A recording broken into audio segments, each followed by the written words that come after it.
Welcome everyone to a special edition of Enigma's Analysis. I'm your host, Mr. Enigma, and I want to use the game Final Fantasy VII Remake as a bit of a jumping off point to talk directly to the hardcore gamers, if you will, the really serious gamers. So if you're not one of them, you're certainly welcome to stay, but maybe just like shuffle off to the side a little bit because I got to talk one-on-one with the diehard gamers here. Let's start bluntly.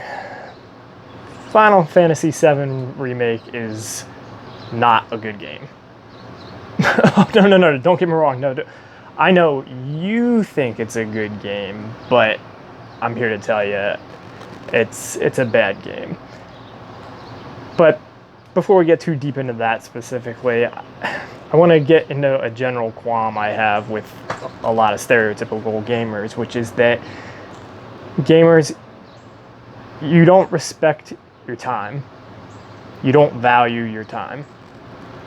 You treat it like it's something that needs to be killed. I got time to kill, you know? No, you don't. No, you don't. Time is valuable. It's 2020. There are endless hobbies and curiosities to be explored at any given moment of the day just by hopping on your computer, getting on the internet. Even during this pandemic, I feel as though I'm super busy because I just can't stop coming up with stuff to do. But for some reason, gamers are just dying constantly to grab another 80-hour game and another lengthy JRPG, to grind away all their free time in Madden Ultimate Team or Diamond Dynasty and MLB The Show. These are modes that require you to devote literally every single second of your free time just to be viable at it. I've had this discussion for a decade plus with gamer friends of mine, and sometimes they'll ask me what I think of a game, and I'll say, well, I liked it to a point, but it was too long. And oftentimes the response I get is, how can a game be too long? How can a game be... It boggles my mind that that's even a question. Look, all right, the Lord of the Rings movies were awesome, right? Do you remember how lame the Hobbit movies were? Because it was one book stretched past its breaking point into 3 movies. There wasn't enough story to justify 3 movies, and it showed. They were bad movies. They were too long. You understand that without having to have it explained to you. You know when a movie's too long. We've all sat through a long movie and, got a little bored towards the middle or whatever. Thought, this movie's too long. I like a lot of Quentin Tarantino's movies, but I think most of his movies are like 45 minutes too long. You might not agree with that, but you know what I'm talking about. Books. Again, I think Stephen King's books are too long. Again, you might not agree with me, but you know what it's like to not want to have to go through pages and pages of filler in a book. Books can be too long. But for some reason, gamers always just want to give bloated video games a pass. And don't get me wrong, I get it. You spend $60 on a game, you think, all right, this better occupy my time for a while. But any piece of entertainment has to justify that time. It actually has to have 40 hours worth of content if it's going to take 40 hours to play, right? And so many games don't, and people just don't seem to care. They don't seem to factor it into their reviews. I mean, someone lent me Life of Pi once, the book, and I was deep into it. I wasn't into it. And she said, well, you got to wait till the second half. The second half is when it gets good. And I said to her, if I have to get halfway through a book to get to the good part, it's not a good book. And the same is true for anything. The same is true for video games. I have a very close friend who just grinds out cliched, stereotypical JRPG after JRPG after JRPG, and they all have the same bad tropes. Many of them have an androgynous main character with amnesia. Many of them have, bad filler quests of killing rats on behalf of some bartender, or building reputation throughout the town so that you can get information out of someone later. You see where I'm going with this? Big giant swords, despite the fact that the enemies all have guns. Giant, pointy, colorful hair, even though the characters are supposed to be soldiers, and that sort of thing.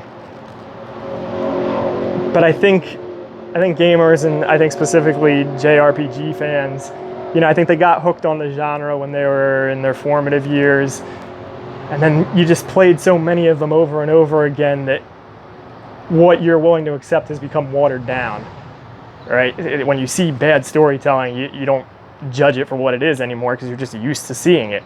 Now, not very subtle here, but obviously I'm leading into Final Fantasy VII Remake. Now, don't get me wrong. I know you played Final Fantasy VII, the original, when you were, 10 years old, and oh man, it blew your mind. It was the greatest thing ever. Okay, that's fine. It's fine. You're nostalgic. And I know that you waited through a lot of delays for this remake. It looked so cool when you first saw it, and Square Enix delayed it further and further, and you held out, and you waited, and it's finally here. So it must be great. It has to be. It can't not be good. I mean, your nostalgia's at stake after all. But just because you liked something when you were younger does not mean that it's good now.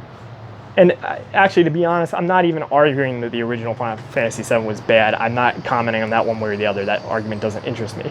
I am arguing that the remake in 2020 is a bad game and not worth your time. In fact, gamers, you have to be better than this. You can't accept this. You can't get shoveled crap into your mouth and tell Square Enix that it tastes great. In the original, this section of the story took, 5 hours tops? I don't remember exactly. It wasn't a great part of the story, or a long part of the story, rather. Remake takes that same part, and it's, 30 hours, give or take, depending on who's playing it. And it shows at every turn. Many of the missions are all those examples of, cliched filler fetch quests and stuff like that I alluded to earlier. I mean, you help a girl find her cats. That whole section of Cloud cross-dressing, it's all stuff that's just to delay the actual story beats. It's just stuff to occupy your time just so they can say that the game took longer. And yet everyone who plays this game, I've seen friends of mine tweet about how awesome they think this game is. And I just think you really had nothing better to do than go through like a 4-hour long stretch of Barrett, Cloud, and Tifa running through whatever they call the Mako plants or reactors or whatever. And just recycling the same exchanges of dialogue. Barrett's hot-headed, but he cares about the environment. Cloud is a good guy deep down, but he's brooding and aloof, and Tifa's super sweet and bubbly and has a thing for Cloud. Okay, got that the first time, but we cycle through it 100 times. And it's all an attempt to, give fans more time in this world of Midgar, because everyone loved Midgar so much, so let's give them more time. But it's not time that's justified. It's just time in the video game for the sake of time in a video game. Just as a quick aside, just to give a positive, I'll admit that the gameplay is improved over just simple turn-based select your attack kind of thing, because that has not aged well at all. It's still a lot of hammering the square button. Still didn't love it. But that's besides the point. The original game came out in 1997, and even though it was cutting edge and everything, we were new in the 3D era of graphics, so, it was jagged, pointy character models and stuff like that. It still looked cartoony. So it didn't matter as much that there were these giant absurdities in the story. And I mean, let's be real here. Most of us playing this were no older than, 12 or whatever. I was 8 when it came out. So that was fine then. But now in 2020, Final Fantasy VII Remake's graphics are off the charts good, off the charts realistic. And all it does is highlight just how ridiculous certain elements of this game are. Okay, let's start with this. So, in Cloud seems like he was written by a really intelligent but socially awkward 14-year-old kid. Some kid who's struggling in high school or something like that. And so he writes Cloud like, yeah, and all the hot girls are into him, but he's too busy brooding and trying to be the best warrior possible to notice. He doesn't have time for that. Yeah. Tifa, for example. Tifa is as attractive as a female can be to a heterosexual male, right? She's a dream girl. And yet she's drooling at Cloud over every turn. And not just Tifa. Aerith, Jessie, every other attractive woman within 10 feet of him. If Cloud is a heterosexual male or, even a bisexual one, whatever, there is zero reason he shouldn't have hooked up with Tifa by this point. I mean, you might say that's petty or you're so shallow or whatever, but that's just reality. That's the way heterosexual men are.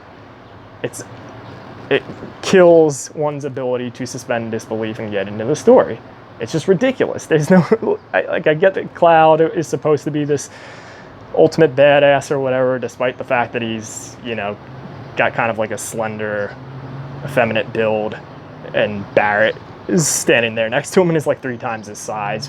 But okay, he's a tough guy, so the girls like him. But it just doesn't ring true. It feels hollow. And then there's the dialogue. Like, how many times do characters have to just flat out state their character arcs?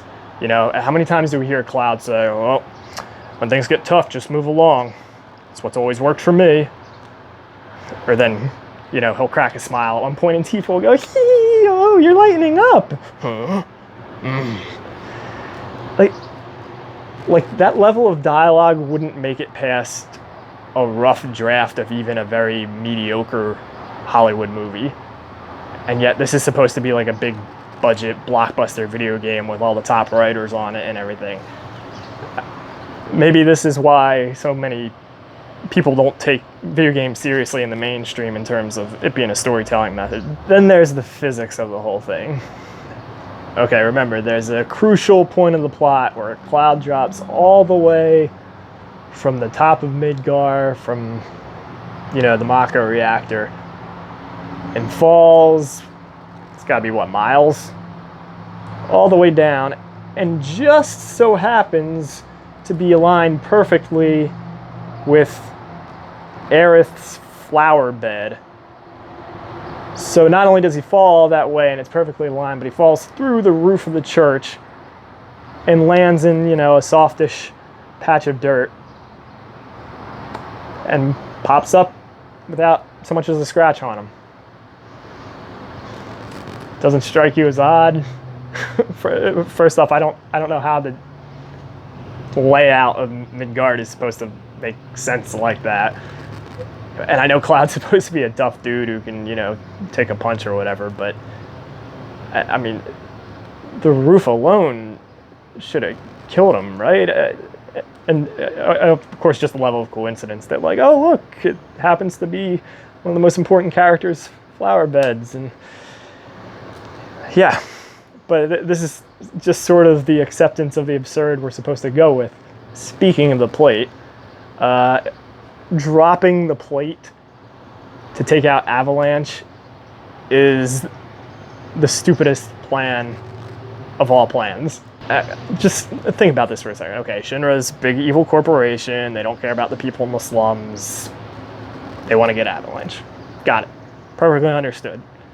So their plan is to take 1/8 of the wealthy upper class people and just drop it onto 1/8 of the slums.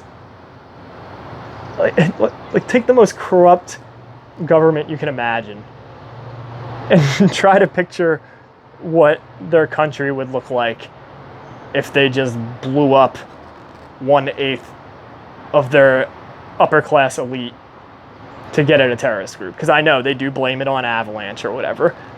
But even if that were the case, even if, they blamed it on some terrorist organization, there'd be revolts left and right. People would be rioting in the streets. Because there would be zero sense of safety. There'd be no sense that, the government could take care of its people if some environmentalist organization is able to just blow up. Not even blow up. Just take out 1/8 of the population just like that. And again, in the original game, okay, whatever, we're in cartoon land, fine. But again, they try to portray this as being realistic, and it just doesn't make any sense. It actually took me a while to understand what they meant by dropping the plate, because it's just a ridiculous plan. There have to be infinitely easier ways to take out a little branch of Avalanche than to just drop your people and their buildings on it. I can't even imagine what the just the physical fallout would be of that. There'd have to be some kind of crazy consequences for that, and yet in this world things largely continue as normal. In fact, a shockingly few amount of people in the slums end up being hurt by it. But to be honest, as stupid as the story often is, that's not even really the ultimate point. Because at least if it were goofy and silly and the gameplay were really fun, you'd go, okay, look, not everything has to be The Godfather or whatever, right? So I'm not even going to get into, how badly shoehorned in Sephiroth is, or like how manufactured the ending is, or anything like that. Because to be honest, I'd have to pay way more attention to this game that I already don't like in order to do that. And in case you're wondering, for the record, I did not purchase this game. So if you're wondering why I'm getting on you for that when I did it myself, I did not. Basically, you need to stop sending game companies the message that you want more of this. Because this game is getting rave reviews all over. Everyone's saying how great it is. But deep down, you know it's not great. You know it's not great. You just want it to be great. And everyone else is saying it, so, who are you to go against the grain? When you purchase a game like this, you're sending the message that, yes, this is great, keep making more of this, and I'll continue to give you money for it. And that's what's going to happen. Of course they're going to make sequels to this. Obviously the story's not complete, and I'm sure they'll be just as bloated as this one was. A longer game does not automatically equal a better game. That should be obvious. I don't know why it isn't. There's a few hours of quality gameplay in this 30-plus hour trip that is Final Fantasy VII Remake. It's not worth your time. If you really want to know how it goes, go watch a YouTube playthrough of it. You'll do it way faster, skip through the boring parts, you'll be way better off. Well, first off, go outside, enjoy the day, whatever. But after you do that, instead of picking up another JRPG or going back to Ultimate Team or whatever your fix is, instead of spending the day grinding out the same 2-hour section of Bloodborne that you can't get past because you're a hardcore gamer and you need that badge of honor to brag about that you beat every game on super hardcore difficulty, go watch a movie or read a book that's not sci-fi, fantasy, or anime. Take a genre that doesn't pander to nerds like us. Get out of this little RPG bubble, this video game bubble that you're in. There are other hobbies out there. Time is precious. It's a wonderful thing. Don't complain about being bored. That's stupid. Go watch a straightforward, critically acclaimed drama where nothing supernatural happens and, there's nobody fighting with swords or anything like that. I love sci-fi and stories like that. But it's not the whole world. You got to demand more. You got to demand more than Final Fantasy VII Remake. I can't be the only one out there who thinks this. Okay, I could sit here and rehash what I just said 20 different ways and stretch this out really far, but that'd be kind of hypocritical of me at this point, don't you think? Because it's not fun. Nobody wants to do that. All right. You get the idea. Gamers, you got to be better than Final Fantasy VII Remake. You got to respect your time more. Do you agree with me? Do you not agree with me? Do you at least see where I'm coming from? Leave me a comment to let me know. Like the video, subscribe to my channel. Have a good day, everybody. Enigma out.